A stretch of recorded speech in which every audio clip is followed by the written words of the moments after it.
Ladies and gentlemen, how do? Prime Minister Kier. Good evening, Mr. Blase and all you lovely frolickers. Here is part 2 of our recent video interview. To continue where we left off, Mr. Prime Minister, so we briefly touched on how you are running the Labour Party, which some have dubbed the Starmer Party, and the recent suspensions of 4 Labour MPs. It looks like you are moving more towards the right, in some cases further than the Tories. We here at Extra Time would like to show you interviews with 2 of those suspended MPs. Here is the first of those. Breaking news in the last couple of minutes, that is that 4 Labour MPs have now had the whip removed from them, essentially suspended from the Labour Party due to repeated breaches of party discipline. And also we're hearing in the last couple of minutes that 3 Labour MPs have had their trade envoy roles removed. Yes, these 4 MPs will no longer sit as Labour MPs indefinitely unless they're given it back. And if they're not, then they don't get to stand for Labour at the next election. So it's a sign that the leadership is pretty angry with them. Basically, I was informed after Prime Minister's questions that I was going to have a temporary suspension of the whip pending investigation into my voting record and some of the things that I've said that have been deemed detrimental to the government in the media. No, that wasn't any in-depth conversation. Of course, I was shocked at the news and incredibly disappointed. I mean, I love the Labour Party. My home politically is in the Labour Party, and I want to get the whip back. I was elected as a Labour MP, but really, I was elected to serve the constituents of Alloa and Grangemouth, and that's what I think I've done in my first 12. In my 12 months as an MP, I haven't spoken with the Prime Minister personally at all, apart from the 3 Prime Minister's questions that I've asked. Well, as I said, Sophie, my loyalty is to the constituents that elected me to Westminster. Now, when we look at, without going into individual policies that the government have put forward, no one thought they would elect an MP to go and make society worse or make them poorer. I've went down there and I've tried to fight on personal constituents and constituency issues and wider national issues that I think, to be honest, is the wrong course of action that the government have taken. But we saw a raft of concessions from the government that got the bill into a better place. Ultimately, the bill still wasn't fit for purpose. And I will stand by what I said in the run-up to the second and the third reading and what I was saying for months.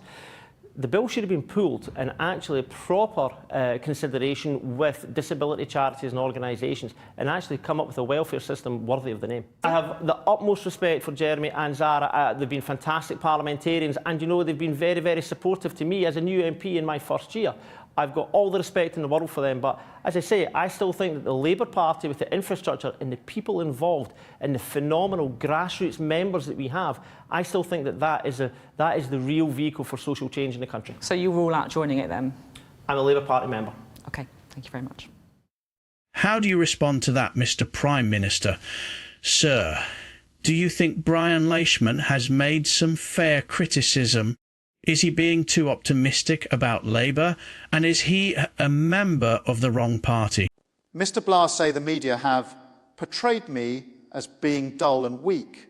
Surely these suspensions show that I am capable of giving it the big one and being hard. Mr. Leishman needs to remember who it is that runs the Labour Party, and if he has any doubts should ask Morgan McSweeney, as he is the one who pulls my finger. Is pulling my strings. He is not in the wrong party, he is in my party. I meant to say the Labour Party, but he is free to join another party as he's suspended. These suspensions look very heavy-handed, Mr. Prime Minister, sir, with no prior discussion and have been very upsetting for those involved. Here is a video of one of the senior MPs, Rachel Muskell, who has over a decade of experience as an MP with the Labour Party. She is physically upset and is questioning if this is what Labour are really about, now punching down on the poorest and weakest. Well, I've had a really positive discussion with the Chief Whip about my values, about the purpose of politics, about where I come from in politics, whether that's from my faith or my experience and representing my constituents. And I come here with those values because my constituents have given me a mandate to speak up for them when they have need. And clearly, obviously, we've had a big debate over the value of disabled people who have no agency and no voice on so many occasions in our society. And I want to make sure that they're heard, their needs are met, and that's why I've been so strong standing for disabled people. I have all my life. I worked as a physiotherapist.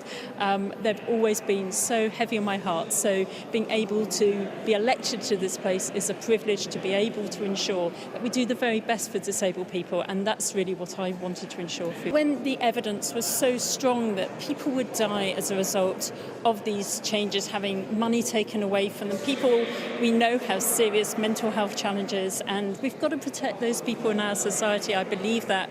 So I could not have on my conscience something where we know that people would take their own lives if they had insufficiency. And I spoke to my constituents because, like I reach into Downing Street and ministers here, I reach out into my constituency, and I met many disabled people who basically said their dignity was being taken from them, their very ability to provide was being taken. Even one person I spoke in the debate so passionately about, a constituent whose little girl was next to him, and he said, I just won't be here. So of course I'm going to speak up for those people who are voiceless if I did not. So that's why I make the statements that I do and really hold by that.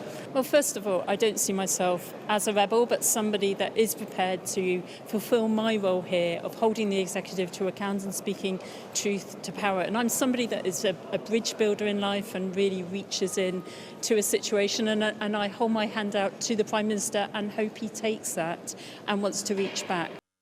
Rachel, a once very good and compliant MP, although she makes horrible tea, unlike Rachel from accounting, should have listened to what Mr. Mooseface had to say after I suspended those 4 MPs for voting against us keeping the Tories too.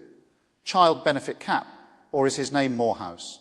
When he said that Labour MPs should not have a mind, will, or an opinion of their own, they are under the party banner and should vote with the party, and on more than one occasion Rachel failed to do this.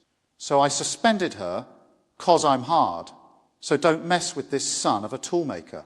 One last question on the subject of suspensions, and this one relates to someone that you previously suspended, but after a year and a lot of pressure, reinstated, and now some might say it is of her own making.